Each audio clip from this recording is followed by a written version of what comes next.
Dararam daram dam, kalbim yine yerinde durmaz. Dararam daram dam, sen gelince dünya susmaz. Beni çek gecenin içine, bir kıvılcım bırak tenime.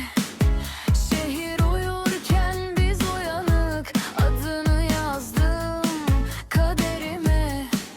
Ne kadar kaçsam da kendimden, döndüm dolaştım yine sana. Bir bakışın yetti, değişti bütün yollar, çıktı karşına.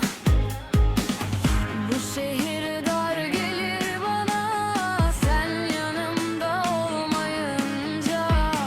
Kalbim ritmini şaşırıyor, bir tek sana yaklaşınca.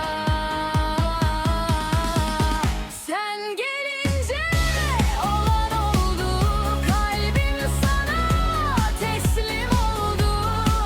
Daha dün kayıptım ben, bugün aşkınla buldum yolu. Sen gelince gece döndü, içimdeki yangın söndü.